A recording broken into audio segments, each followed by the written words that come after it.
Yep.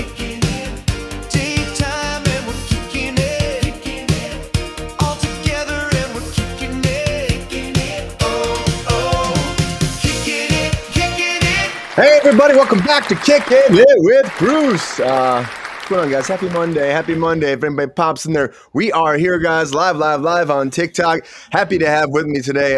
It was a great weekend. Saw The Conjuring this weekend. We'll talk about that. Talk about a lot of different stuff. AI is coming for us, guys. And welcome back, Mr. Mike Casey.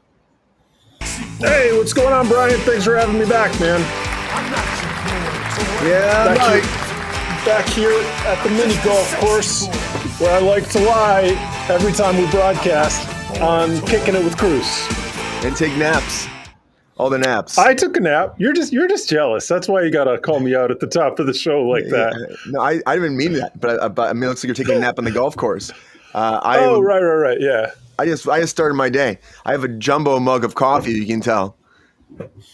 You can take naps early in the day. You know, you can roll over, get up, get yourself some coffee, and go back to the nap. I'm all for it, man. I think this modern herky-jerk society that we live in, we're moving too fast. We got to take some naps like our ape ancestors. Naps are so nice. I did like get up, I took a shower, and I did lay back down for 20 minutes. So I did take a nap a little bit today too. I was like, I just laid there. I was like, you got to do a show today, Brian. You got to do a show. You got to do more than one show. It's time to get up. Time to get out of bed. Good, Jim. You rejuiced. You infused yourself with some nap power. I used to, when I worked at the laboratory in Wisconsin, I would find the supply closet. I'm trying to think. I think it was just a storage room where they had a bunch of ancient laboratory documents, and I would just crash out in there for half an hour instead of eating lunch. That's a nice little hide and seek spot right there. They never found you there? They ever found you hanging out there, sleeping?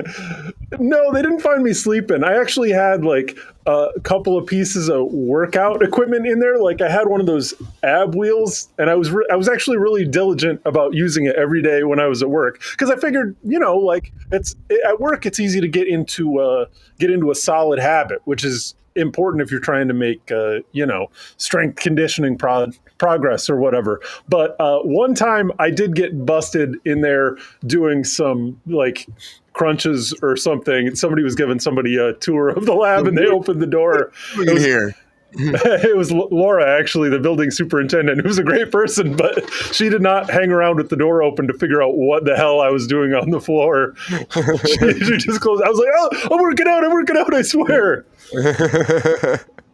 Shout to Laura, everybody. Shout to Laura. How you doing, Laura? Wherever you are out there. Laura. Laura's like, what? As she's watching. Can you imagine? I bet she was probably like, what the heck? It's like one of those things where you close the door.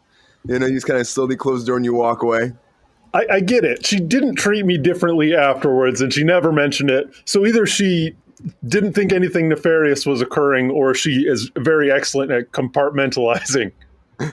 If you like what you're seeing, hit that like button. Oh, thanks, Pepsi. Peppy told me he's going to control that from now on. Tell your friends to watch us live. Hell yeah. Thanks, bud. Yeah. Thank you for checking out the channel. Please like and subscribe. All right, buddy. Man, that's a fun story, though. I don't have any fun stories about sleeping any place like that. I don't think I really do. At Sangs, I go in the back room every once in a while when I was like not feeling great. And the back room was like restocking stuff, and I just put my head down on the shelf for a while. And I'd be like, I just sit there and be like, oh, and then the door open, like, oh, I'm just moving ice bags around and getting some coffee out because we need coffee here today. Let's figure this out right now. This proves my point. We need to make time in our day to crash, because you don't have to crash out for a long time. You get one REM cycle, and it makes the whole rest of your day better. It's a little power nap. Like, what's it take? Like 20 minutes, 30 minutes? Exactly. They do it overseas. They do it overseas all the time too. They just don't do it here in America. Like, get to work. Mm-hmm. Get to work now, and don't stop getting to work. Never stop working until you're done working, and then you will do some more. Anyways, and then I have had to get used to that. I had to get used to that traveling through Spain, and when I made it to Portugal too, because you have a lot of places that'll be open for a couple hours around lunchtime, and then they close up for 4 hours. Man, There's like everybody's taking a nap, guys. Calm down. We're all taking a mid-afternoon break. I kind of love that. I wish our society was built like that sometimes. Our society is just not cool when it comes to that, though. Our society is like, you need to put yourself to the grind for the rest of your life, and that's it until you fall down, and into a gutter someplace, and we sweep you up and put you in a box and burn you away. When you put it like that, it is kind of a uplifting, heartwarming society that we live in. It really is, right? It really is. Anyways, thanks for being here. You're the king of the hustlers, though. That's you're up there getting it done. You're not in there taking naps in the supply closet. No. Like today, it's like we do this, then I have an interview at 11 to 12 about the election, and then I have to work from 1 till 6, and then I'm doing another live show at 6:30. So, and then editing for 2 hours, and then bed bye for Brian. Oh, that's your whole day, man. There's no time for video games in there. There's no time for video games. I know John will come to the channel like, Brian, when are you gonna play video games? And I'm like, I don't know, man. You tell me when I have time.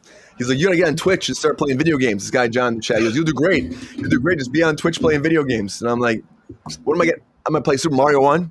And I'm gonna play Super Mario 3 all the way through. Yeah, dude. Play Super Mario World for the SNES. There will be people that care about that. Yeah, that's true. I'm like, all right, guys, here we go. I'm playing video games all week long because I'm up for SAG president this week. So let's go. Yeah. No, I think you should. I think you should 100% Super Mario World, and then for the Super Mario 64 too. Super Mario 64. Great game. You can't say that. Yeah, Mario 64. Super Mario. Super Mario 64. Kind of. I think we used to say that though, even though it wasn't Super Mario. It's Mario 64.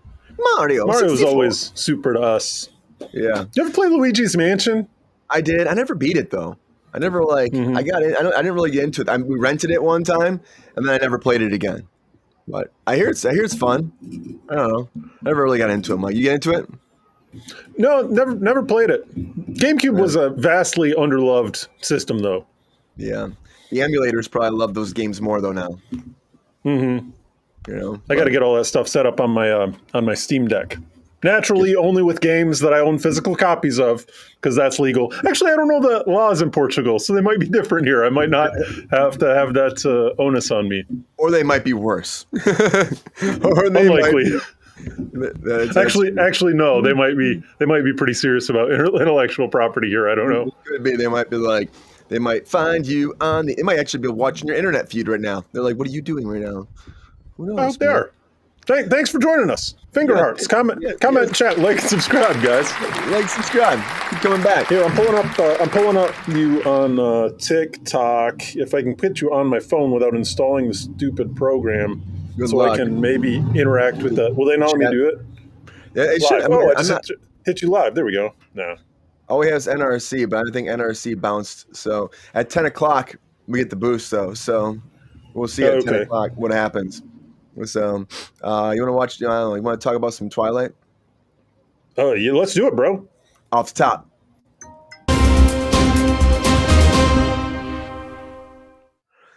Oh, right. Okay. We're also over on the YouTube to the tubes today too. So like I said, I pushed that over there. But guys, let us talk about Twilight. Team Edward, Team Jacob. That's the big question I'll have for Mike today.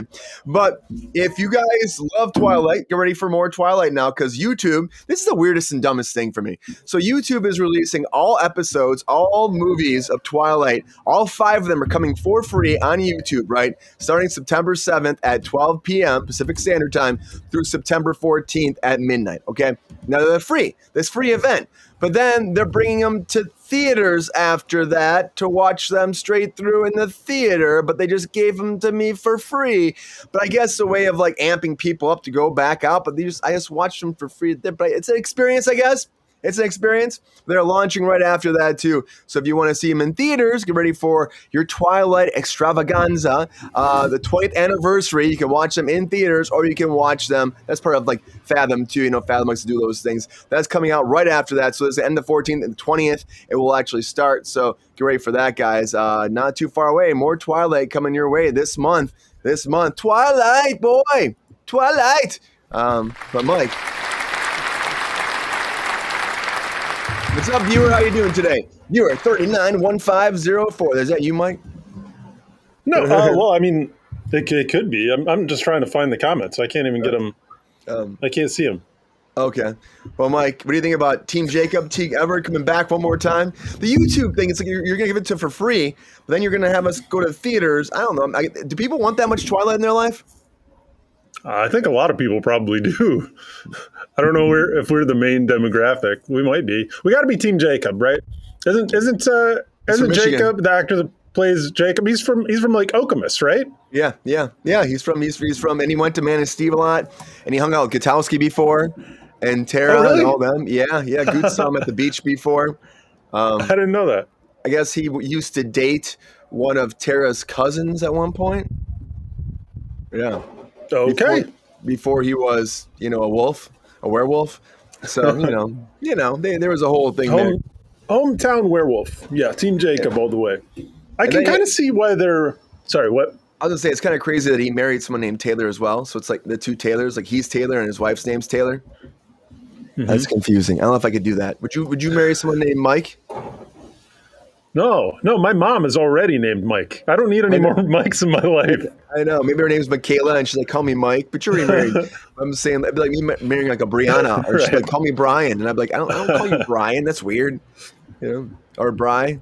What if that was your main category that you needed to fulfill in a romantic partner? You're like, I just need somebody that has my exact name, because then we can do like novelty T-shirts. We'll save like all the mail that comes into our house will just have one name on it. Think of the time that saves.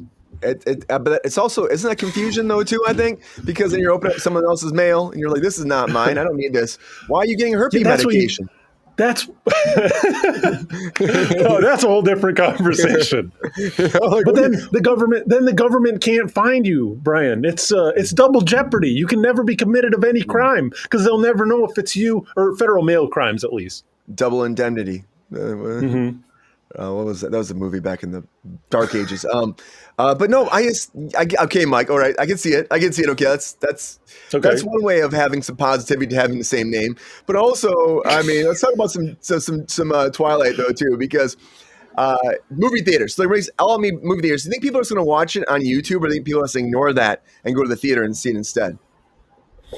I actually see the wisdom in this. This would work for me because I tend to view the cinematic theater going experience as very different from what I can get, at my computer or on my couch. I don't know if the main thing is just the level of focus that you get. Like you have to shut up and have your phone off in a theater.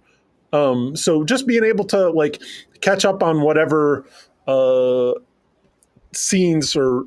whatever Twilight material that you can get off of YouTube. See the stuff that you don't care about that much while you're on your couch. And then the stuff because it's already stuff that they've seen and loved, right? This isn't a first viewing. It's like you and me, if Lord of the Rings was being re-released or whatever, well, I've seen them all 100 times, but I would absolutely go check it out again in the theater, no problem. So it seems to me maybe more like means to fill up like empty slots in theaters, right? Because they want to be using the projectors all the time. Because if you get a few people in for something that doesn't essentially cost any money to put up, then you might as well you're making money. Yeah, they're doing that more and more. I know, like the Ninja Turtle ones happen. Like they did the first one. They're doing Secret of the Ooze next.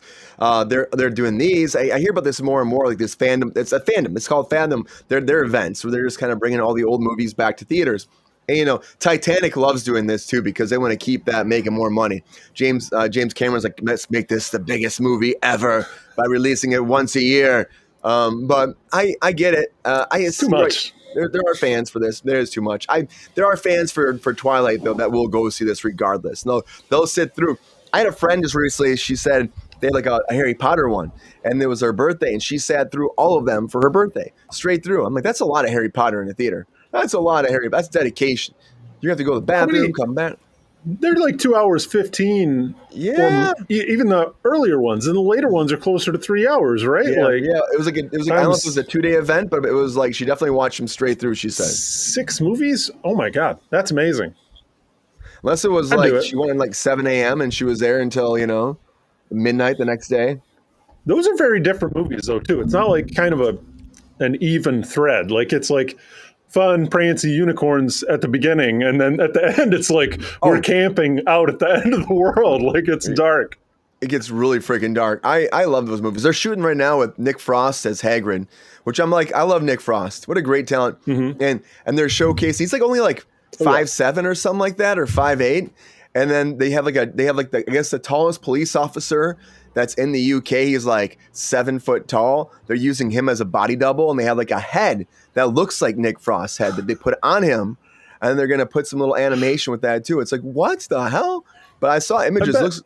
Looks good, but looks creepy. I bet he gets a kick out of that. Wouldn't you like to see yourself just like sized up by 50%? Right? It's like, hey, look at me. And then you see, and like Harry looks so tiny next to him too. And I'm like, this is pretty great. See, I'd rather watch those than watch I was never a big Twilight fan. I think I saw them all in theaters though, because there was like individual dates with different girls at that time I was dating. Like every time was like a different girl. I'm like, because I was like, they're so far between. I'm like, oh man, I'm going on a date. Going on a date. Let's go see Twilight. I'm like, Twilight, really? Okay, I guess I'm going to see it all. Now I need to know what happens. Now I need to know. Then by the time the last one's come out, I'm like, who wants to go see Twilight? Apparently this guy did. So, I don't know. Twilight's coming. Womp, womp, womp. I only saw one Twilight movie in the theaters. My wife Lynn and I were living in Hawaii at the time, and we went to see Avatar. Of course, I think we snuck in actual beers into the theater. We were drinking beers the whole time we were watching Avatar. And then afterwards, we were still having fun. So we're like, oh, let's pop over to the next theater. The only thing that was playing was Twilight 2. And we were just laughing at it like way too hard. We were like, okay, we have to remove ourselves from this situation before we get kicked out. We were dying. Like they're gonna come, they're definitely gonna find us and like these people did not want to be. Yeah. They did not buy tickets to this. These people, we know, they're having too hard. Like I think keep it for a laugh, guys. They're enjoying it. Ironically, that's not allowed. That's not allowed. I saw what's it? Last Rites last night from Conjuring. That was actually really good, dude. Really good. Last one. All those dang Conjuring movies are good. Better than they have any right to be, honestly. Yeah, I know, but they're good though. I don't know what it is about them. Does it still have Patrick Wilson in it? Yep, and Vera Fintelmuga. I butcher her name. Sorry. She's in there too. They're great. They're both. She's so talented, and so is he. And then they have their daughter becomes a big figure in this one, and it goes back to their very first case. And it's dealing with this creepy mirror that I would never buy. Like some grandparents buy it for their sweet 16s, like a granddaughter's sweet 16. I'm like, who would buy this for your granddaughter for their sweet 16? This is the creepiest thing ever. It's so creepy. And the little demon babies on top of it, and then like the mirror's cracked. Oh, we'll fix that later. I'm like, that's not a gift. It's not a gift. It's a possessed mirror. This whole haunted doll thing seems to be making like a resurgence. It's almost like, as big as zombies were for a while. I don't know what it is in the cultural zeitgeist that the haunted doll thing is ascendant. I think people just hate dolls. They're just creepy, man. I think people are realizing more and more the dolls are creepy. But they want to see them. Why are they blowing it up for the big screen if they hate them? There's a massive Annabelle in this one too, by the way. We see some dolls in this one. There's a lot of dolls. I was shocked too. I'm like, dolls are coming to life and floating and hovering and going, I'm gonna get you. And I was like, I don't want you to get me. Spoiler alert. I'm like, didn't somebody just buy the actual Annabelle doll? Didn't Nick Cage purchase it or something? Maybe there's a popcorn bucket for it. I know that.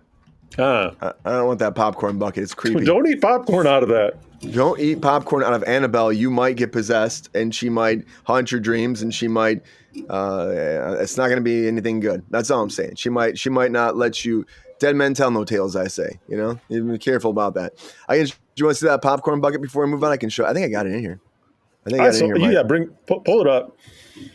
I don't want to eat popcorn out of that because it makes me think it's gonna taste like musty old doll clothes.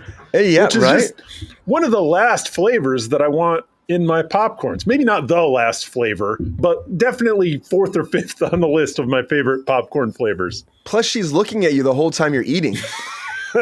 Okay, I do like that part. I was looking at you. Are you enjoying your popcorn? My buttery goodness. I'm like, I don't want it. I don't want Conjuring it. Conjuring was good though. It was good. Yeah, it was good. Yeah. I enjoyed it. It was a fun movie. I mean, it's definitely got some good jump factors, and it's creepy at times, but it was really well done. I would say even like the ending was better than the last one too, but I think the ending was even better in this one too. So definitely doing a lot of setups for maybe future characters to take over, like some ideas I think they're putting out there. So. My wife just came out. Hey, Lynn, are you there? We should watch the new Conjuring movie. What's up, Alex? Brian says it's good. We should check it out. It's good. Those. She says we like those. Yeah, they're good. They're good movies. They're I mean, if you guys haven't seen it on the chat, they're good movies. They're fun. I mean, they're creepy, but they're fun. I don't know what makes them good. The first one is the one that has the crazy. I don't want to spoil for anybody that hasn't seen it, but the end of the first one is crazy, right? It's not that, or it's at the end of the second one. Well, I think the second one, doesn't they go to Paris? The second one, they go to overseas at some point. Hey, is Alex on the chat? Alex, let me know if you're a Conjuring fan. Yeah, I don't know. Like I get there's crazy stuff that happens in all of them, Mike. Like every one, I'm like, and who would keep those things in their house? Like all those dolls and stuff, with all the possessed items. Who would keep that in their house? Based on a true story.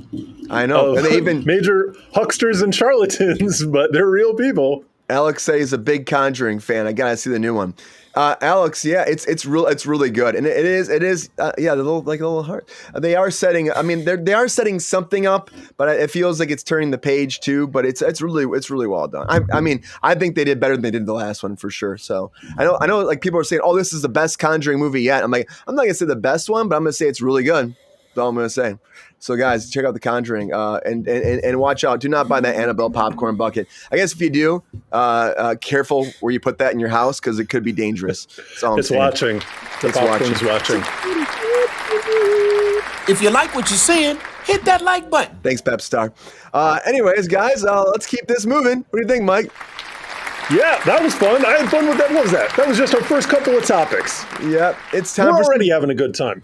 We're having a good time. It's Monday, and it's time for some breaking news. Best day of the week.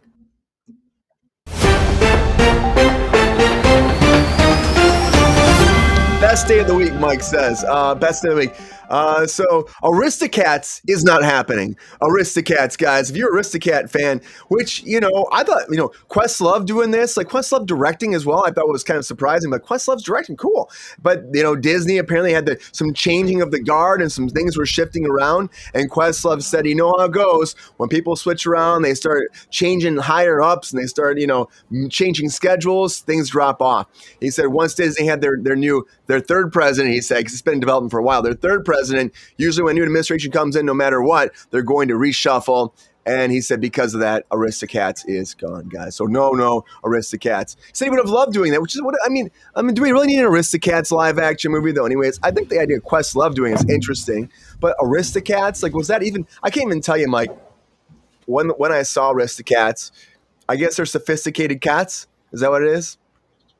They're like the sophisticated cats. Some things, I believe the Siamese cats depiction might be a little bit problematic in 2025. I doubt they would bring that to a live action version, but they're not going to have the opportunity now. I think I feel the same way you do about this, Brian. I mean, I did everybody loves Questlove, right? Yeah, Questlove's great. That's why I'm surprised he was directing and doing this. I was like, oh, that's kind of cool. But when a retired opera singer leaves her inheritance to her cat, Duchess, and 3 kittens, the woman's butler drugs the cats and abandons them in the countryside in order to inherit the fortune himself. Lost in unfamiliar territory, Duchess and the kittens meet Thomas O'Malley, an alley cat, willing to help them return to their home in Paris. Yeah, we don't need this. We don't need this. It's been a minute. All I can remember about Aristocats is, how in the 90s on kids channels they would do musical bumpers or music videos. I just remember they did one with Aristocats based on the Stray Cats song "Stray Cat Strut." Cat Strut. Yeah. And they just played the Brian Setzer song and then edited clips of Aristocats through it. So that's kind of what I remember more than everything else. I can't tell if I'm surprised or not that they're not moving forward with this project. Because when I was thinking, I was like, Disney can only remake their top tier products so many times. Like they're going to have to start digging further back in the vault at some point. Like they've made a million Lion King movies, Beauty and the Beast, like Aladdin. They did all their top tier stuff already. So reaching to the bottom of the barrel, Mike. Reaching to the bottom of the barrel. Either they're going to have to remake the live action versions, Jungle Book, they did that one, or they're going to have to, make Rescuers Down Under, which actually, come to think of it, make Rescuers Down Under. Forget Aristocats. Get Questlove on Rescuers Down Under. That would be a sick live action movie. I would actually watch that. I used to love Rescuers Down Under. That's an underrated one. I don't know if that kind of made it forward in the culture as far as some of the other ones did. Yeah, right, Pepe? Because it seems like still bumped in, Kev. They haven't done that yet. It seems like once they once we hit the what is it? Little Mermaid, Aladdin, Lion King. It seemed like that was the resurgence, and they kind of forgot about everything in the previous period, except for the old stuff, Cinderella, Sleeping Beauty, but there were some gems in there. There was a time where like Disney was pumping out a lot of stuff back then too. A lot of animated movies that were really great. I mean, I'm surprised we're probably gonna get what's the one with I think they were making at one point the Lady and the Tramp. I think that's one they were talking about. That's one that's still coming. I thought that was happening. Yeah, that was still coming. And then there was something else recently. I'm just bummed about Little Mermaid because I wish they would have cast Will Ferrell as Scuttle. Like, I think that would have been the best casting. They got Aquafina, which she does she did all that stuff. But I mean, Will Ferrell would have been great. I think I just could have seen him as that character. But what's up, John? Good to see you today. Good to see you. Hey, John. By Janet Jackson, you know what they'll do? Maybe they'll do Sword in the Stone. That's one of my favorites. That's a great one too. Or like Pete the Magic Dragon. They already did it. Or was that Puff the Magic Dragon? Pete's Dragon. Pete's Dragon. Yeah. They remade it years ago, Brian. I don't remember that. See, you know what? It's time to remake it again. It's time to remake it again. That's what they're gonna do. So remake it and figure it out. There's some other ones like the Black Hole. Ooh, Black Hole. I don't know what that is. They based that one's tucked away pretty far back there. There's little robots and stuff. The animation was always great, even when the movies didn't hit. So I don't know that's actually probably what they're going to do. They're going to move forward into the catalog rather than backward into the catalog, unless they do a Sword in the Stone. That would be wicked. Sword in the Stone would be great. I mean, they could do I'm looking at it here Robin Hood, but Robin Hood was done a million times. DuckTales been done a million times. I do like DuckTales though. DuckTales movie? Yeah. Come on, man. DuckTales movie. I love me some DuckTales, but I don't really it doesn't register with me that the old DuckTales cartoon got a theatrical release. I just think of it as a cartoon. Dude, I love that cartoon movie. The Lamp. It was so good. It was so good, man. I don't know. Anyways, more Evil, Disney goofy. coming, guys. Evil, goofy stuff coming. Also, not evil, but goofy. But goofy is Tracy Morgan. And Tracy Morgan's got his new show coming out, guys, on Paramount Plus called CRUTCH. This is based off, you guys watch The Neighborhood, his character, what's up, Atlanta? His character from The Neighborhood is getting his own spinoff. It's launching on November 3rd. They're dropping all episodes, guys, all 8 episodes. Get that CRUTCH on. And it's about him, of course, follows his character, Frank Crutchfield. They call him CRUTCH, of course. He's a beloved Harlem shop owner who finds his world turned upside down when his kids move back into his house, and bam, it's like The Neighborhood in a lot of ways. Now they got to deal with, running the neighborhood. The kids are old. They're back in the environment. What's going to happen? We'll find out soon. So yeah, the CRUTCH is coming, guys. What's up? What's up, Atlanta? What's up? Good to see Atlanta. Round of applause for Atlanta, everybody. Atlanta gave us all the love the other day. Gave us all the love. ATL in the house. Yeah. Rolling in the deep. Happy to have you here, Atlanta. Hope you're having a good day today. Happy Monday. But yeah, happy Monday. All the hearts. Yes. Peppy, how you feeling? Tired. Peppy's tired, apparently. But Atlanta says hi to Mike, too. You guys didn't hear. Pepe was creaking like a haunted mansion before the show. I know, right? Pepe's doing some creepy stuff. I don't know. I don't know why he's doing that. 2 paws way the fuck up. Get up All there right, now. buddy. Come on. Oh, Pepe, calm down, man. You shouldn't be saying that on TikTok, man. What are you doing? What are you doing? He doesn't know better. Good to have you guys. Good to have you guys back, Mike. I mean, I don't. Pep Star, is that true? Yeah. Pepe, is that true? Pepe, come on. You can tell us right now, right? I'm sorry I can't hear you over the sound of my tail wagging uncontrollably. It's a serious medical condition. All right, buddy. Well, there you go. So there you go, Atlanta. That's what's going on with Pepe. Serious medical condition. Yep. Love Mike and his sailor mouth. Pepe has competition. Do I have a sailor mouth? What's up, David Campbell? Welcome back, David Campbell. You might have a sailor mouth. Can you say please? I've been good today. I've been very good today. You have been very good today, Mike. If you're looking for your brain, it should be in your pants. All right, buddy. Pepe's going off. He really is. I don't know why, guys. Confidence is like a muscle. You clearly haven't exercised it enough. Okay, buddy. Anyways, what's up, Wheelchair Gamer? Good to have you back, man. Anyways, guys, I don't know about this CRUTCH. I mean, if you love Tracy, I'm happy he's doing well though, because Tracy Morgan had that life-threatening accident where he got in that big car accident in New York, and we almost lost him. So I'm happy that he's able to come back, and he's got his own show now again. And he's been kind of making his way back for a little bit, but it's good to see him at least working still. So good for him, right? Crunch sounds like a Tracy Morgan themed breakfast cereal. Oh, he does kind of sound like that, right? It could be delicious. I don't know. I don't consume a lot of laugh track sitcoms these days, Brian. Yeah, you're not big into them anymore? It's not that I wouldn't be. It's so much as that if I put them on in my home, I feel like I would be judged by the others that live with me.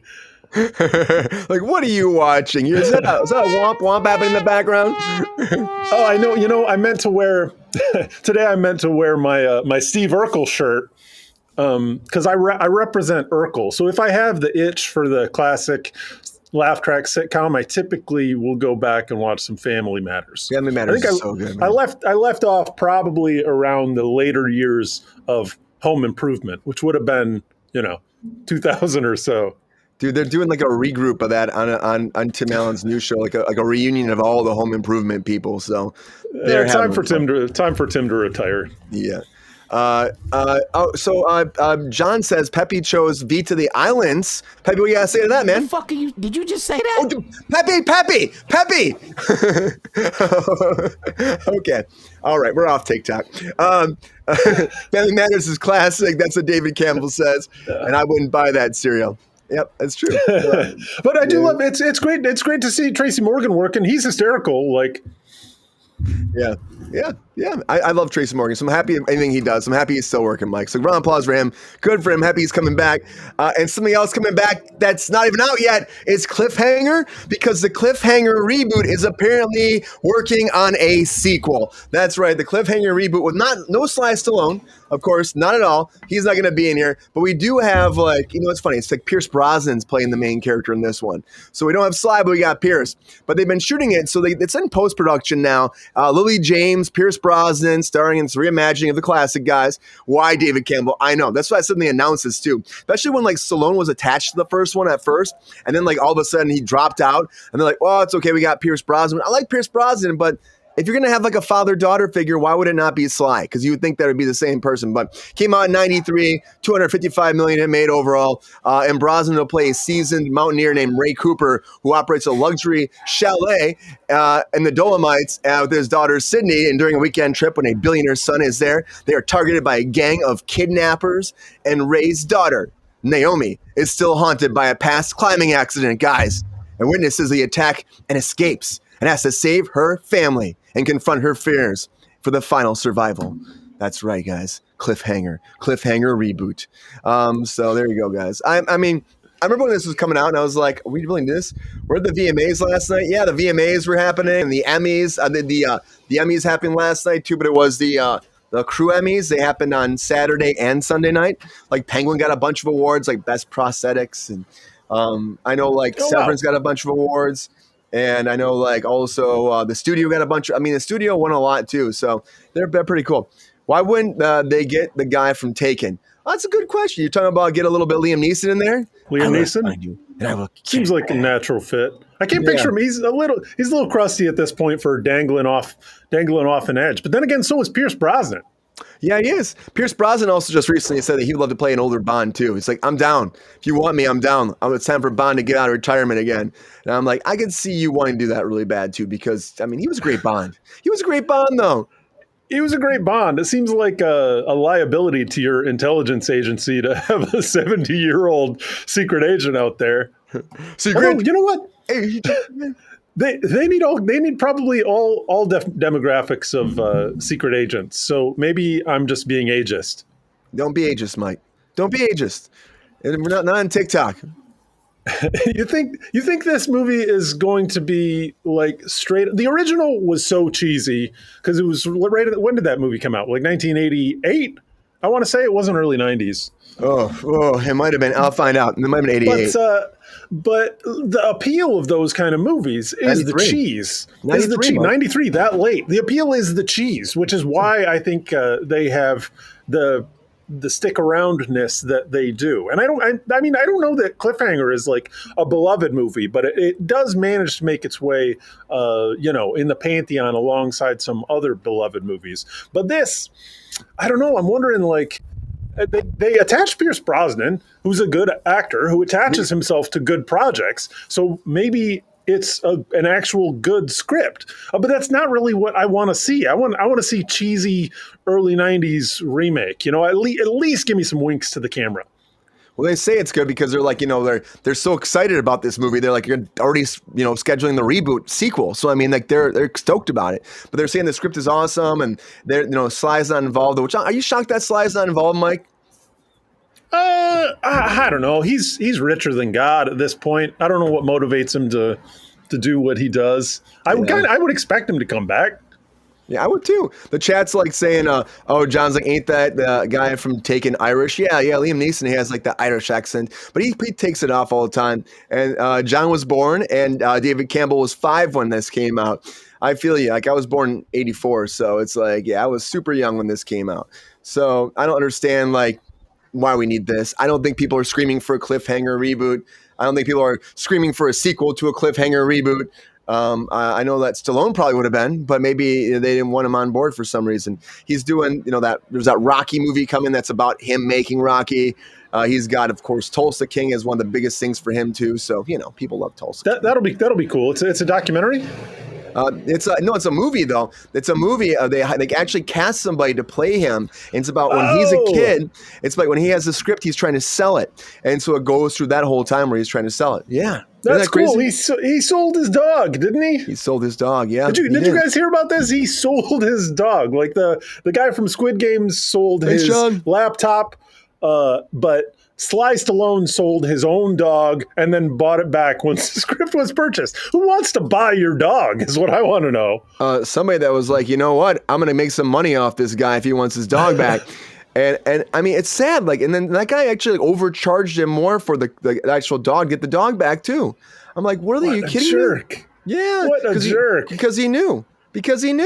It's freaking crazy. Thank you, John. Thank you guys for the love out there. The Pep Star appreciates it as always. This movie, Brian, I think it does seem like they're going serious with it. They're not going to be winking to the camera, classic 90s cheese. Oh, sorry I stepped on you there a little bit, Pepe. I think that one of the main appeals is probably, and we'll see once the trailer drops, is going to be, when they're filming in the mountains, like they love to and they have drones now too. So like it's gonna be gorgeous. I'm sure it's going to be a very beautiful cinematic movie. So maybe it is the kind of thing that you'd want to see out to the theater to see. Yeah, and that 90s cheese. The 90s cheese isn't working anymore. That's what David Campbell says. I would definitely buy Pepe. He life of the party. Hey, you know what? That's funny. You're going to be giving him. Yeah, you're right. You're going to be giving him a big head right now. Give him some big head. Show me some love. Yeah, you gotta give him a big head right there. You gotta watch out for this guy. But yeah, guys, don't buy Peppy. Peppy's not for sale, right, Pep Star? Yeah, I mean, Not for sale. No, man. If he was, that would be what, Peppy? hit me with the breaking news. It'd be some breaking news. Yeah, buddy. Thanks, man. Thanks, guys, for being here. I will swipe the smile off your face. All right, Peppy. All right, guys. What do you think of the Conjuring? Dude, David Campbell, we were talking about a little while ago. I love The Conjuring, the new movie. I thought it was done really well. I thought it was one of the best ones, too. I don't know if it was the best one. You said it's probably the best one. I think it's right up there, though. And the action, the mirror stuff at the end was great. The mirror is creepy. That I would never, like I was telling Mike earlier, I don't know who would buy a mirror like that for someone's sweet 16. I don't know who would do that. That's a messed up grandparent that does that to their 16-year-old granddaughter. That's ridiculous to me. Your parents didn't get you. Your grandparents didn't buy you haunted objects for your birthdays. No, they never did that to me. No. Atlanta says, Peppy, you're always welcome in Atlanta. Are you teasing the Pep Star? Don't see. He'll come, man. You better watch out, Atlanta. He'll come. Give me some heat. Thank you for that, John. Appreciate that. Yeah, it was great. If you invite him to your house, make sure you got the snickety snacks prepared because he's very particular about that. Right, he really is. Who wants to roll with the Pep Star? He's very particular, though. He's all about it. Anyways, yeah, Vera was awesome. Vera was great. I like Patrick in it a lot. I think that the daughter did a great job, too. John's putting his hands up. He wants to roll with the Pep Star. Of course he does. People want to roll with the Pep Star. You want to be my best friend? You want to be my best friend? Can you say please? Pepe. Anyways, Mike, yeah. Yeah, I do love The Conjuring. It was a great movie, Mike. It was a great movie. Where's the boost, Mike? I'll be there as soon as I can stream it. Let's make it happen, Mike. And then get on that cliff and hang off that and watch out because I think that is a Paramount production, right? I think that's Paramount. They're doing so much stuff now. Paramount is all mountain themed projects. That's all they want. But Paramount is saying go back to work and stay at work, Mike, because no more working from home. No more working from home. No. You didn't say the magic word. Didn't say the magic word. Because hold on to your butts. Hold on to your butts. Because this week now, David Ellison says, we got to be more productive for us to achieve what we've set out to do, guys. We have to all come back to work. So he said, no more, everybody back in by January 6th, 2026.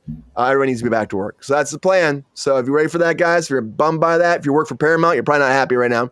But yeah, so you got to get back to work. I already saw The Nun 2 on Hulu. The Nun was good too, John. That was a great one. The Nun was great, yeah. Yeah, get back to work, Mike. Get back to work. We got to get back to work. I mean, I get it, but also I'm like, people do remote stuff all the time for like writing scripts, and there's virtual meetings now, and I mean, I don't know, Paramount's trying to figure their stuff out. I mean, Ellison has his dad's like a billionaire, so there's a lot of money flowing into there now too. So, we'll see. Easy for a nepo baby to tell people how to live their lives. He can do whatever he wants. He's got all the money in the world. Yeah, he's all the money he wants. So he's like, whatever, get back to work. Get in there. He gave himself a raise and all that too. So I just saw something popped up right now. So I saw something that Tom Hanks was supposed to be getting like an award, like a Lifetime Achievement Award to the military. They give it to civilians every once in a while. And it was all scheduled. It was all scheduled to happen. And then they canceled it last minute on him. And now 47 set out. He's saying that Tom Hanks is woke and destructive.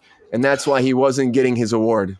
So now we know who canceled what a bunch of crybaby diva snowflakes. Jiminy Christmas. Yeah, woke and destructive. So that's why he doesn't get his award from the military.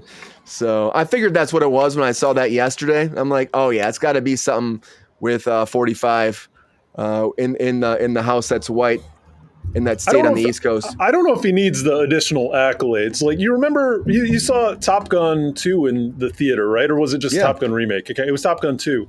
They congratulated themselves on making the movie in 2 separate reels before they actually played the movie. And then afterwards they patted themselves on the back again. It's like, okay, guys, like, do you want a medal for like advertising some of the armed forces. Like, What do you want? it's cheesy. It's cheesy, Yeah. my man.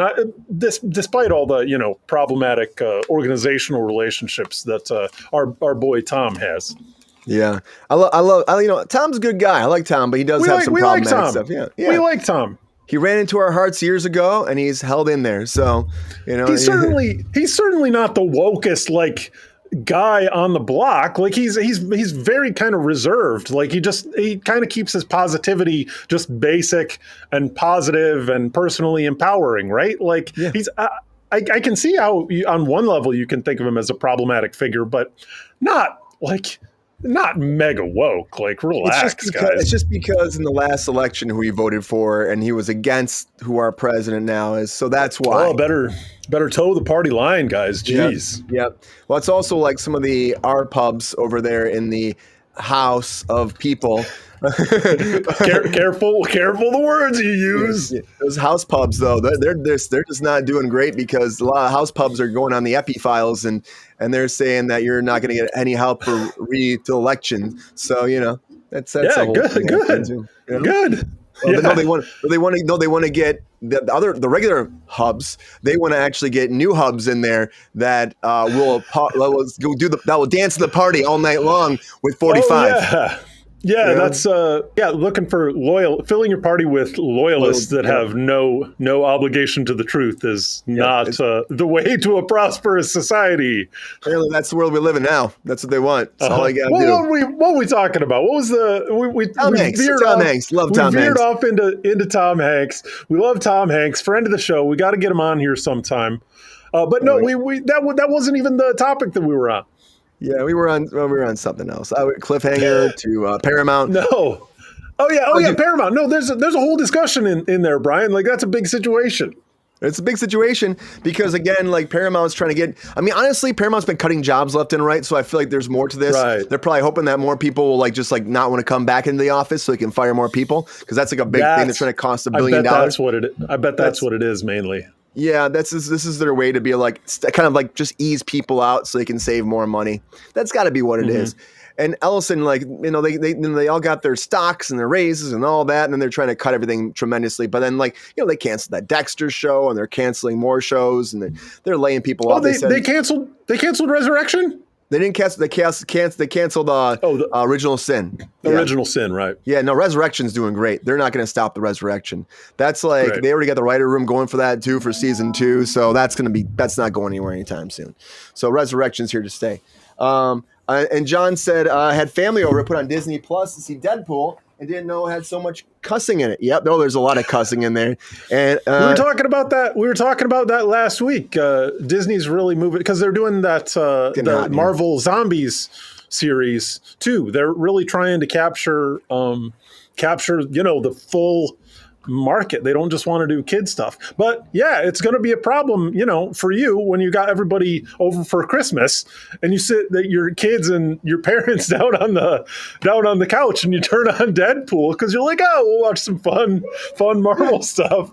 And then suddenly everybody feels really awkward. When all the deeds of decapitation start happening and the slicing and dicing. You thought you were safe with the mouse, but not anymore, baby.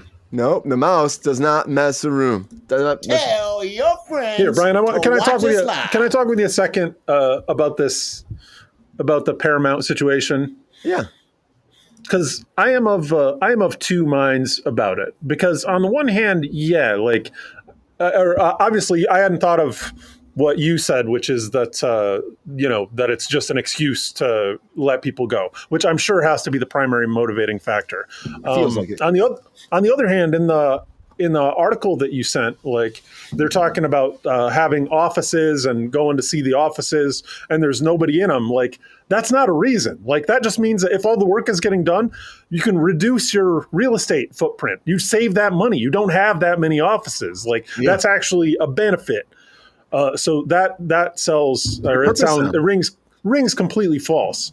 But I'm of two minds on this. One of which is that, if you don't need to be in the office, if you're working on spreadsheets all day, and you can just go to your meeting, and you can work while you're at your meeting instead of just sitting there staring at the wall, which I've spent hundreds of hours doing at work, then there's no reason for you to be in the office. However, in a creative industry, like, it is kind of a cauldron. Like, you bubble and you discuss and you have ideas and you bounce little stuff off of each other that maybe you're not doing the same in the group chat, you know? Like, I do think writing rooms are better in person. There's better in person.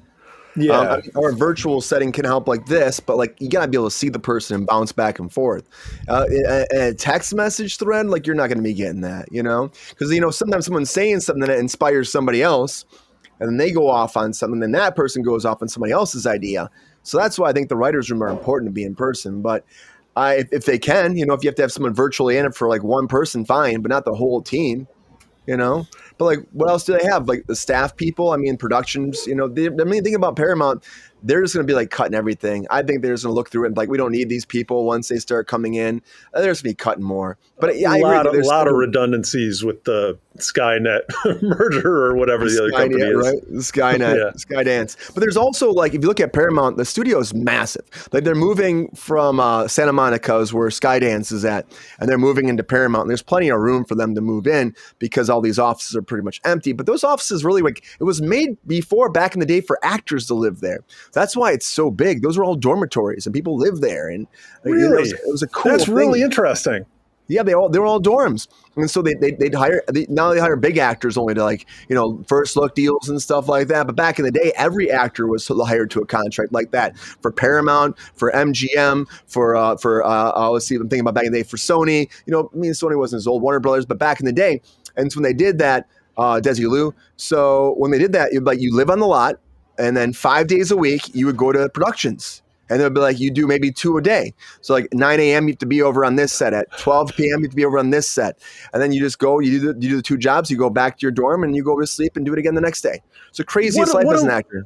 What a lifestyle. That seems awesome. I mean, I'm sure it was exploitative. That was back when when actors were bought and sold by the studios, right? Yes, 100%. Yes. But they were working all the time. They were working all the time. And that's why they were just like, you know, throw people in there. And they were getting new stars rising up too, because they would find new talent in there too. And that's why I'm always about finding new talent. I think that's the biggest way to talk to the studios. Like, they use that example and be like, you guys used to develop so much new talent all the time that would come in, and it was great. And you're not getting that anymore because you're not actually utilizing the people that are starting off. I think that's a great idea.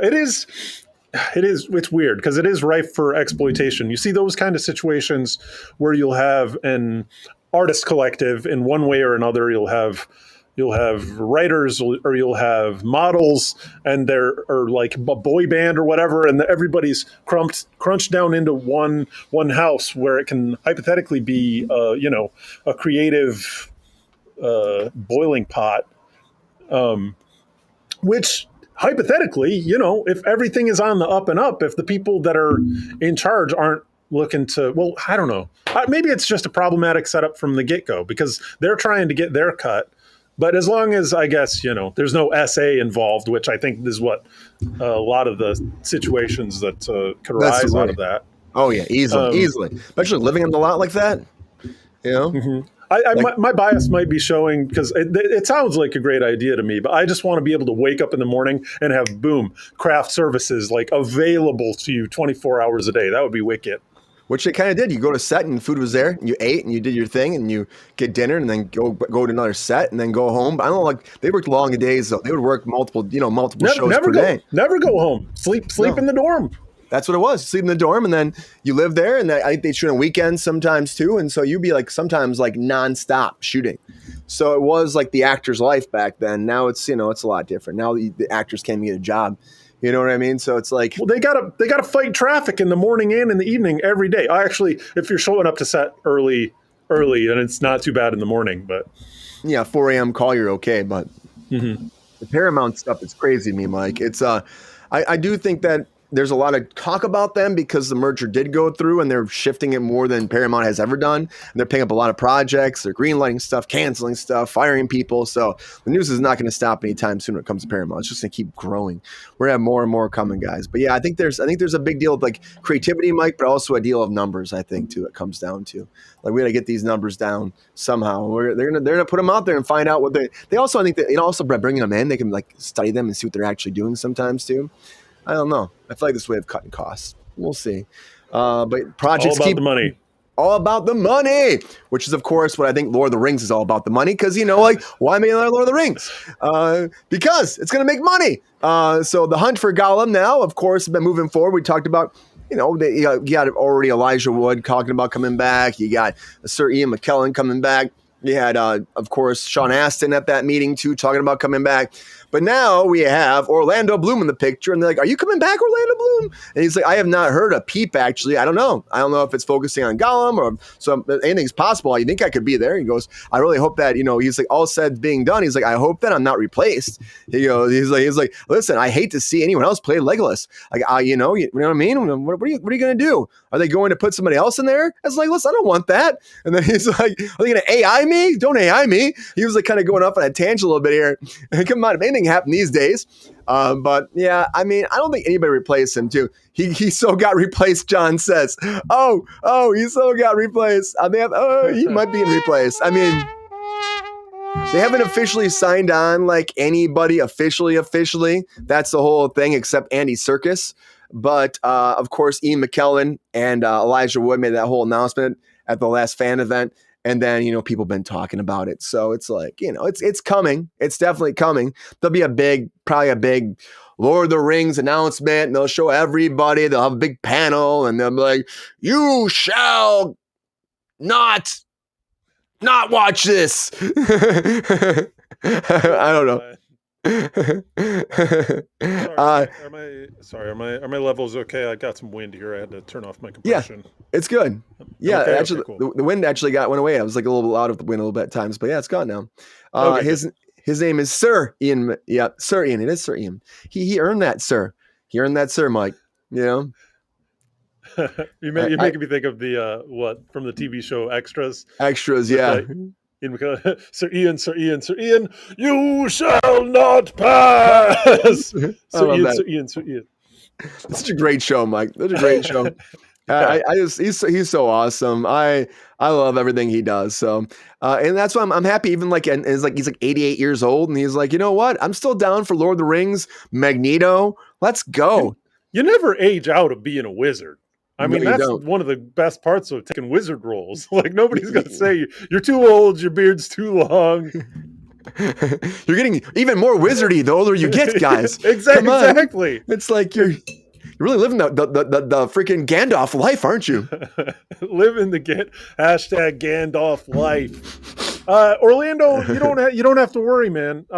Back to the Future 2, Crispin Glover, he sued the studio. They can't just AI your likeness in there without compensating you. It doesn't work like that. You don't have to worry, man. What's up, Thumper? How you doing? I like how Thumper says, "Hey, Dad." Big Papa Kruse up there. Oh man, the shave again. No, I mean you realize why people watch this show, don't you, Brian? Why? Because like a dad. If you like what you're seeing, because they love Papa Kruse. That's got to be it. Yeah, I think it might be Pep Star though too. Might be Pep Star. Hey, if you love this show, join us in the chat Monday, Wednesday, Friday, 6:30 p.m. Pacific time. All right, Peppy's pitching the other show now too. You got the doggy, you got the daddy, and you got the Yeti. Yeah. I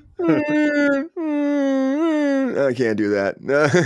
And you got Thumper out there. Keep the beard, Thumper says. Keep the beard. I've been keeping it so far, but I don't know. I have days where I think about shaving it. I definitely do, Mike. I was trying to tell if it's a full beard or a goatee. There's a little bit there. Chin strap going on. Yeah, there's a little bit. It's a little bit something. I keep messing with it. I wonder, the thing is, I don't think if they need Legolas, they're going to bring in Orlando Bloom. Like, they're not going to recast him. That's a joke. But like when I don't know if you guys in the chat, have you ever look into Kate Blanchett complaining about how much she got paid for Lord of the Rings? She made like $60. Yeah. Yeah. Virtually nothing. Like the actors are so excited to have these crazy, fantastical wizard roles that they're just not ultimately concerned about their paycheck. So I don't know how much they'll have to pay Orlando to get him to come back. I don't know. He's cool elf. Like he can shoot an arrow. Like he's shoot an arrow. He can slide down the trunk of a giant elephant. Like yabba dabba doo. Like here we go. Like Fred Flintstone. Did you see that? Like, honestly, that first movie was non-union too, right? The first Lord of the Rings was non-union, and they eventually went union later, but it was non-union. So that was like a big thing that's been coming out in this election cycle because Chuck Slavin was running for other national president against wow, I'm going blank on his name now. Sean Austin. He said, you broke gold number 1. You were doing non-union and you were union. And his mom was president at the time too. Like Sean Austin's mother was president of SAG and they did non-union, which is kind of crazy. You know what I mean? Kind of crazy. Yeah. Wouldn't you be like, hey mom, make this union. You know what I mean? That's what I would do. Man, make this union, man. You know, do a Carmen or something that explains why I had that story in my feed, because it was coming up because he's on the ballot. Yeah, because he's on the ballot. That's why. Yeah, it's popping up more. People are talking about, didn't they film them all back to back? They did start filming them all back to back. Yeah, but they ended up going union. I think when they were in the second one, I think they ended up going union. So the first whole one though, it was all non-union. Yeah, crazy, right? Who could hold it against somebody to like turn down a role because it's non-union? That kind of role. Like, well, that's the thing, man. That's the thing that's like crazy about it. It's like I get it. Like you're breaking the golden rule, but it's a tough decision for an actor to do. And that's why I'm like, I can't imagine like being put in that position. You know, you're like, this could make my career. Now, of course, he was already Rudy and he was already like, you know, he's already in Goonies. He's done stuff, but I think that really gave him a whole different trajectory though, too. Right. He's Rudy and Samwise. I think mostly when I think of Sean Astin in my daily life, I'm thinking of him carrying Frodo up a mountain. Right. Right. Yeah. That's what you think of. That's his whole thing. What's up, Dylan? Welcome back. That's his whole thing. He was great. He was great in Stranger Things though, too. They teased him as like, maybe he would turn, but he stayed true to the end. Yeah. In this economy, we better get paid. We all better get paid. Yep. Didn't they film them all back to back? We're getting the same director. Andy Serkis is directing it. So not Peter Jackson. Andy Serkis is directing these. And of course, that's a conflict of interest, having The Hunt for Gollum being directed by Gollum. Right? They're not going to catch him. They're not going to catch him. Is that going to be really an honest portrayal? Spoiler alert, man. Spoiler. There's no way you're catching him. He's going to be one step ahead of them the whole time. Come out of that theater being like, man, Gollum gets away looking great. It's going to be like Freddie Mercury and Queen in the Queen movie. Like they're not including any of the nitty gritty. We're just getting all the stories about them saving cats and orphans out of trees. There we go, man. That's me the whole movie. And like you know, there's a lot of conversation. There's a lot of walking. Probably they have a lot of walking in their ones. A lot of walking. They're getting their cardio in. Gandalf, he'll have his long old pipe right there, doing that. Yep, they love the Hobbit's leaf. The Hobbit's leaf. They do love the organic Hobbit's leaf. It's OG something. I don't know if I can say OG. But I don't know. It's definitely not. They're definitely not putting in that pipe any kind of White Lotus. But the White Lotus, guys, is coming for another season. We knew that was coming. White Lotus is for the 4th season. Apparently going to Paris. Now there were rumors about this before, but now it's been officially made by Mike White and HBO, where they've come forward and say, yes, we're going to Paris. And of course, we're going to use a 4 Seasons hotel there as well, because that's to give a deal with HBO for all the 4 Seasons hotels to be the White Lotus hotels. Speculation is going around if it'll be the Grand Hotel to Cap Friot, which apparently is one of the biggest ones there that people are thinking it's going to be on a peninsula on the French Riviera. So maybe that'll be the place, but they haven't officially locked that down. But that's kind of where they're eyeing at right now. The speculation station is going that it will be there. I like these White Lotus movies are serious. The last season, it was all. I mean, I like the last season, but it wasn't my favorite, Mike. I wasn't my favorite. I wanted. I don't know why. maybe it was the Thailand thing. It wasn't my favorite. I also feel like there was like, I don't know, the ending didn't. I mean, Walton Goggins was great. I'll get that. I'll say that for sure. The cast was great. I don't know, just didn't get me like the rest of the ones. I wasn't. I haven't watched it yet. I've watched the first 2 seasons, and I like them a lot. I'll probably today I'll put on White Lotus season 3 and catch up. Yeah, it's worth watching, man. It's all worth watching. Last season had Pink Singer and Arnold. Yeah, it's Arnold's so weird. Son. It's so unlike anything else that's on TV right now, in a way, right? It really is. It's such a different show, but it's like also, it's like episodic seasons. They love this, like the one-off season, which is fun, but they don't really have many through strings. There's a couple little things, narratives that fall through, like oh my God, how's it going? Like, her whole storyline went through, but beyond that, it's kind of like Little Nicky meets Jazz. What's her name? Am I going to blank on her name? Mike, help me with their name. Oh yeah, the improv lady. Help me with their name. Stuff. Why am I going blank? I worked with her before. You do a really good impression. I don't know why I'm going blank on her name. Jennifer Coolidge. Yeah, Jennifer Coolidge. Yes, Jennifer Coolidge. Round of applause for Jennifer Coolidge. There's a lot of actors out there. You can't keep them all in your head all the time. I did like the seasons overall, and I hope they're going to be good. I'll check them out. Mike, since we're kind of going a little bit behind, Is there anything in the breaking news that you really want to talk about? There's only a few left. I can always push stuff to tomorrow, and we can talk about some of the bigger topics. You're the boss, man. I do want to say this one thing because John did bring it up. Ryan Reynolds says he never stepped foot on that Deadpool or that Doomsday set at all. He said he never stepped foot on there. Parker Posey was hilarious. I like Parker Posey too. Parker Posey is like, I don't know, there's something about her. She always brings it. But I do like her a lot. She's great in also great in Superman, even though people hated on that movie, Superman Returns, and also great in Lost in Space. Lost in Space too. But the rumors, Entertainment Weekly talked to Ryan Reynolds about these rumors about being on Deadpool set. And he said that they're like, you have like a bunch of Easter eggs you're getting into Doomsday. That's what they asked him. You get a bunch of Easter eggs there. He goes, there's 4 that I've gotten there. Reynolds joked. Of course, I've written them at home in my PJs, as nobody's seen them, nor have I ever stepped foot on set. But yeah, that's about so far as I'll go on that one. So he's trying to say that he wasn't ever even on set. There have been a lot of people talking about him being on set too. Piper, no. Yeah, I know, right? She's so good. But he says he's never been on set, which I call shenanigans. I'm giving a womp womp. I don't believe it. I think he's been on set. Tobey Maguire's on set this week, apparently. He's been caught in London. Like, what's Tobey Maguire doing in London? Shooting Spider-Man. Being Spider-Man over there. And it could be either in Spider-Man's new movie or it's Doomsday. He's definitely in Doomsday. There's been a lot of rumors about that, too. The one that Blade said, he the only Blade or something like that. Oh, yeah, that was in that Deadpool and Wolverine. There'll only be one Blade, because that Mahershala Ali Blade will never happen. It's funny, we were just telling me the other day, it was like, I said to Sean, I go, oh yeah, that Marvel Zombies with, I think I said you too, Mike, it's like with Blade, that's not Mahershala Ali. They had some other dude playing Blade because he's never going to play Blade.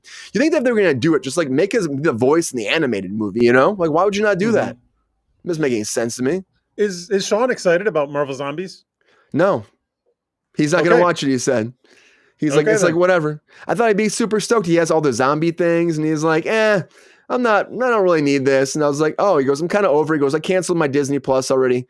And so I don't think I'm going to go back. And I was like shocked by that. I thought that was going to bring him in.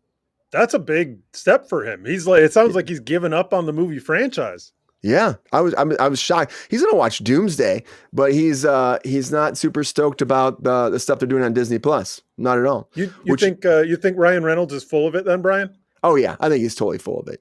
I think he's been there. I think he's gonna be in all this. Like, I mean, Kevin Feige said himself after Deadpool Wolverine made $1 billion, he goes, I'm gonna put these guys in everything I can. And it's like, of course you are. Of course you are. He literally said in an interview, and now like, well, no, they're Deadpool and Wolverine aren't in Doomsday. I'm like, come the F on. Like, you know what I mean?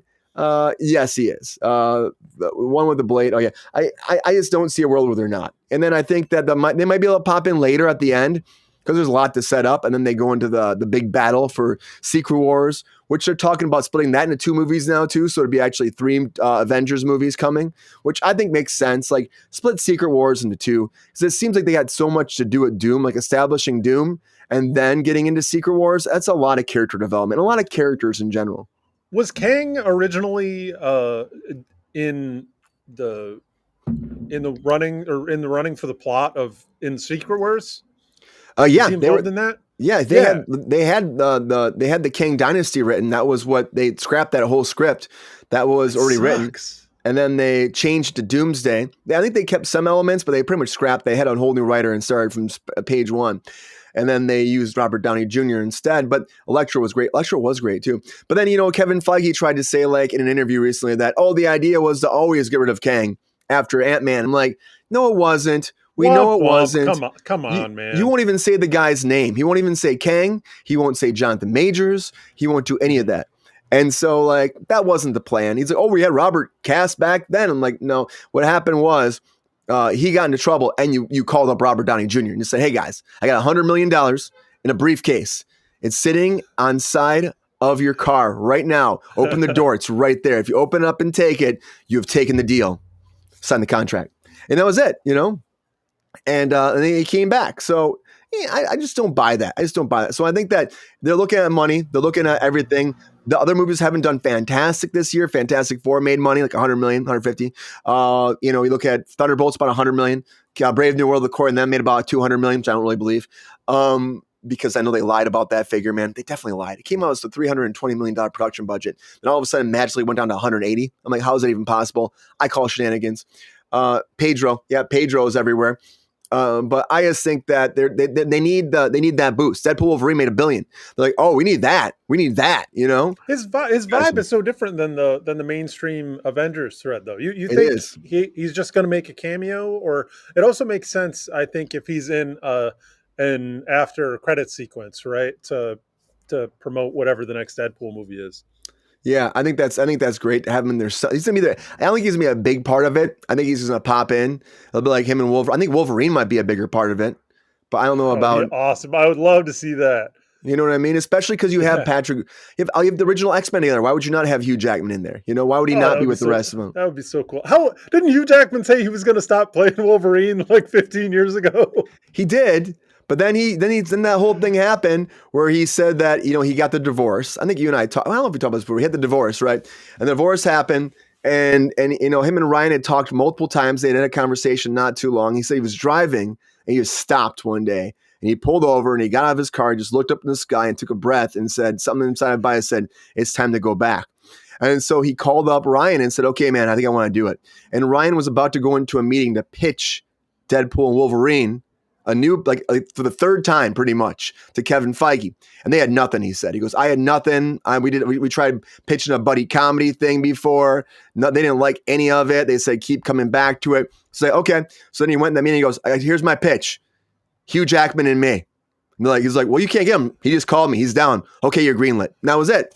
Ready to go. Wow. And so, bam, they were done. The studios love the Hugh Jackman Wolverine. Well, Kevin Feige started him. So Kevin Feige did the X-Men back in the day. So Kevin Feige's I don't think I realized that.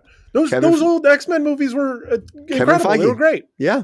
He was young in there, like a young writer, and he was helping building up. He did X-Men, X2, X3. He did the Fantastic Four 1 and 2. I mean, that Foxverse was all Feige. Then he was poached from Marvel over there, and then he took over the head of Marvel and started doing stuff. So I mean, he was, that was the whole thing. That's Feige's universe. So I think that's also why he's trying to give them their swan songs, because those are the characters that he was very much involved with when he started his career as well. So it makes sense.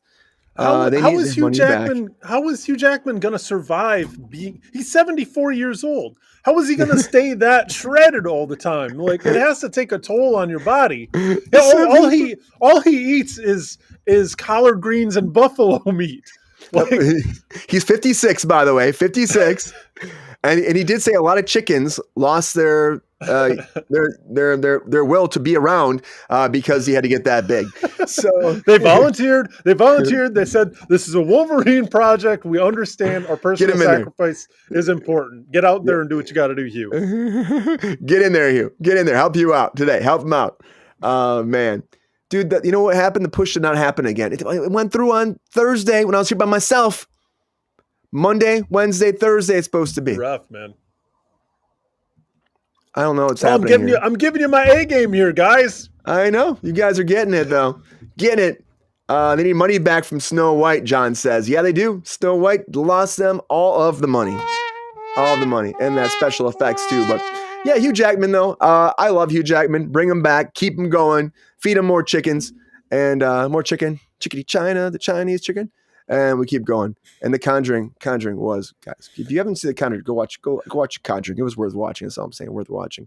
Do you want to talk about some AI stuff, Mike? I mean, I was going to, you didn't watch Dexter yet, too. I was going to go off on Dexter for a second if you want. But if not, I can do that tomorrow.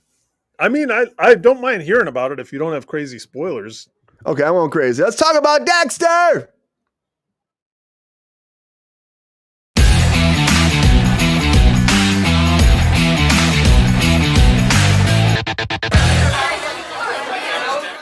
No crazy spoilers, not at all, but Dexter Resurrection, guys, has finished. Of course, it finished on Friday.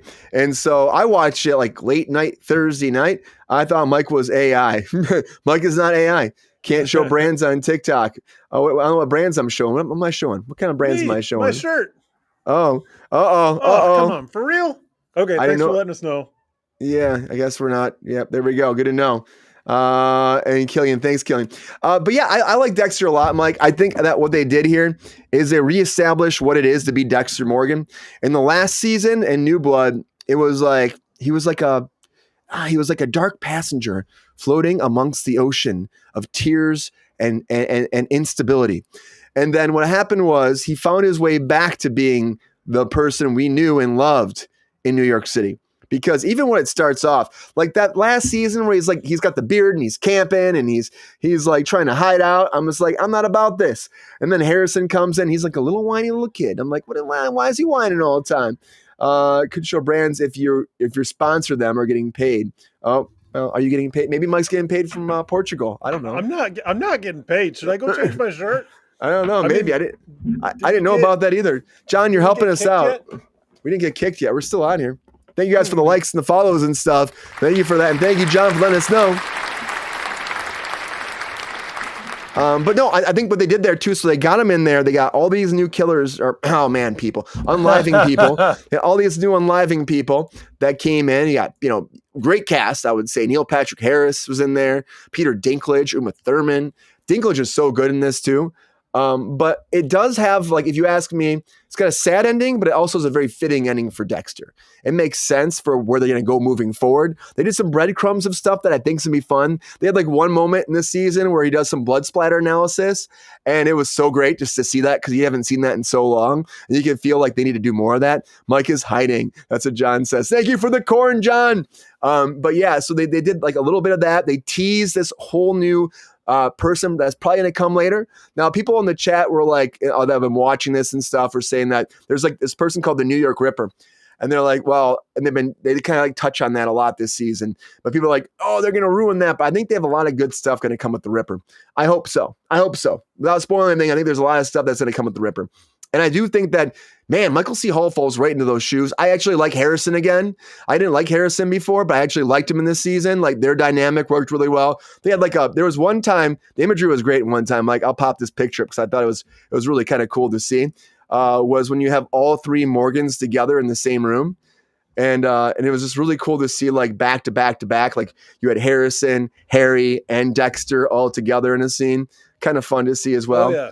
You have a very, very high bar for what you will tolerate in a Harrison, though. It must be said. I do. I really do. And he's not Harrison, but he works for this now. He works. It's the idea of like being a father. Thank you for the corn, John. Batista coming back. I thought it was great to see Batista in here even more. Like, Batista was so good. And I think, like, he was saying in an interview recently, he's like, I can't wear the hat around town or people recognize me. I'm like, come on, man. What else do you have? You're Batista. Just take your claim to fame. Be Batista, People expect you to be like, Dexter, how's it going? Let's go to get some Cuban food. And I don't know. He's great. I like Dexter. And I like Batista too. Masuka comes back for a second. There's some cast come back that's kind of fun to see. Quinn, it's kind of fun to see the old cast. I got a little bit of spoilers from this. I believe you did. From this last episode. Yeah. Did you? Yeah, it But, happens. yeah, it's okay. It happens. Thank you, Killian. Yeah, it happens, Mike. But I think they did a really great job. The writer's room that was working on Original Sin moved over to start working on Resurrection Season 2. Are they going to rename it again, you think, Mike? They get New Blood, Resurrection. Is next going to be Dexter New York or Lady Love? Another season of Resurrection, right? Or actually, you think so? I got two pitches for you, Brian. You can either do Resurrector or Dexerection. I like Resurrector is pretty good. I know the other one might be able to push it a little bit. It might be pushing. I don't know. I don't know if we can actually do that. Dinklage was so good in this too, man. Dinklage was great. Like, I mean, like he's great in this. Him as a toxic Avenger. Who does he play? Can you tell that without spoiling too much? Yeah, I can try to not spoil too much. Is he one of the serial unalivers? He is. He's a rich philanthropist, right? And so he's got all the money in the world, pretty much. Rich guy that kind of collects serial people. So he makes like a dinner club for them and he brings them in because he likes to hear their stories. He likes to hear them talk about how they went through everything and what they did. And he likes them to have like a tale of the tape where they come in and at the dinner and they tell them about their most recent unalive and they show video footage or they explain how they did it or they bring trophies and he collects trophies. And he's got a whole room of trophies of different people's stuff throughout the years. It's crazy. Shouldn't do that. Shouldn't have these organizations. It does remind me of Welcome Aubrey of Sandman though too, where you have the convention, right? Everybody getting together. Yeah. Well, I mean, Mike, the cool thing is that it happens like early on, like episode 3 or something like that. You get to see his room of trophies, and like one of the best moments. I mean, it's a light spoiler, Mike, but it's a fun thing. So I'm gonna tell you. So you get to see like he has like the table where the ice truck killer was taken out at. He's got the hammer from the Trinity guy that Dexter had used, and then he also has Dexter's blood slides. And there's a moment where Dexter big deal. He creeps his hands through them. He's like, "Don't touch those." And you can tell like Dexter's like, because he doesn't know Dexter is the Bay Harbor Butcher. Mm-hmm. So, but yeah, that's what he does though. Didn't Peacemaker make fun of Dexter on episode 2? Did they kind of make fun of Dexter? What do you do that made fun of Dexter? I can't think about that. I like Peacemaker so far. I just rewatched season 2 of the original series, so I just watched them when Dokes found the slides from their hiding place in the air conditioner. Yeah, right. He left him in his car at the airport. Oh man, I forgot about that. Dude, the end of season 2 might be peak Dexter. It's so good. It's so good. It's like that buildup of not getting caught, Mike getting caught. He's very busy. He's like exhausted the whole end of that series, which is funny. I can see what John's saying about the cleanup for happen on Peacemaker, because they do kind of like take the person that Peacemaker takes out and they chop him up into like Dexterified, you know. But yeah, the season 2 is so good. The cameos are great in this season too, Mike. I did hear. I don't want to spoil too much on a vocal forum, but Brian and I have a storyline that we've been tossing around for a long time that he came up with our buddy Ben. But I was learning, Brian, that these we're talking about cleaning up crime scenes, right? Yeah. When I was driving in Spain, I saw a billboard for a service that does this. So, just call our number. We'll come clean up whatever happened in whatever grisly scene took place in your apartment. And then I also learned just the other day that these services exist in Las Vegas. Oh, really? Because Las Vegas is a place where people who have decided that, they have nothing else to live for, they're going to let it all out for whatever reason. They'll spend the rest of their money in Vegas, and they will leave pretty gnarly scenarios in hotels. So that hotels need services to come in and take care of whatever may have transpired, oftentimes grisly things. Because they have so many people just coming through, But anyway, I just learned that these services exist, and there are areas of the world where they're very popular. Dude, I do have like Aaron, who's been on here before. He's camera op and also has his own podcast. He wants to shoot it really bad. So he wants to get the crew together and shoot it. We get the script done. He's down for it. He's like, let's go. Because I told him about it too. He's like, we can get Christopher Walken. We can totally get Christopher Walken. And I was like, that'd be great if we get Chris Walken, man. Grizzlies in Las Vegas. Gruesome for sure. Everything gnarly. Yes. Who do you have him cast as, Brian? Is he like? He's the dad. Yeah, he's the dad. He's the Carpet King, man. Carpet He's King. Carl the Carpet King. Come on down to Carl's Carpet Kingdom and get the best deals. Slice them up and roll them out. Roll them up. I mean, that's the other thing. You roll them up in carpet, slip them into the river. Nobody knows. Nobody know the difference. Never again. No, not. This movie is taking a very dark turn for Carl. It really is. It really is, man. Kruse can be the dad. I'm not a dad. I'm more of the son. Especially if Christopher Walken is there. Come on, Christopher Walken's more of the dad. It's that's about the franchise coming down. But anyways, I love that so much. We might have to wait on the AI talk till later, Mike, because I have to wrap it up and have to go and do that interview in like 10 minutes. So well, you better wrap up the show then. Land this plane. Thank all your guests. Thank all your other guests. Yep. Thank you guys for being here. Thank you, Mr. Mike Casey. This isn't my show. I can't be so bossy. This is your show, Brian. Thanks for hanging out. Thanks for hanging out in the chat, guys. I had fun. If you had fun, like, share, and subscribe. Do the things, but we don't even need to say that because obviously you've been on the internet before and you. If you like what you're saying, hit that like button. Peppy knows, right? We all know. They're hitting a lot. There's still a lot of love happening. So if you guys got topics you're interested in, like let us know. We really appreciate you guys bouncing stuff off of us in the chat. It makes it easier and more fun. So I had a great time today, Brian. Thank you, Mike. I had a good time talking to you too, and I love when people send me stuff like, Killian, we're going to talk about the AI stuff. Maybe I'll push it tomorrow, or if Mike wants to talk about it, maybe I push it later, and Mike and I talk about it later in the week. But the AI stuff is crazy. Now WB, Universal, it's like there's this big lawsuit against the company right now that's trying to integrate all of people's copyright material, throw it in and teach AI, and they're all suing over that. And that's a big discussion. Yeah, we can't get into that today. We can't get into that today. We will talk about it this week though too. Yeah, big lawsuit killing. There's also like a new AI company that's trying to be like the AI of Netflix, they're calling themselves, where they're going to say you can actually talk to this program within 2 years. It'll make anything you want. And you can watch that as real life television. We'll get into that later too. Crazy discussion with that too. So we're going to save that. We went for a long time today. I wish I could go longer, but again, I have one more interview for president. That's in like 10 minutes. And then this is the last week, guys. So we'll see what happens on Friday. Thanks for being here. Killian, John, thank you for being here as always. David Campbell, if you're out there, David Banner, Diddy, I said your name, Thumper, if you're out there. Anybody that's still out there, thanks for being here on Kick with Kruse, your one-stop shop for entertainment talk. Thanks for being here, guys. Have a great day. Have a great day.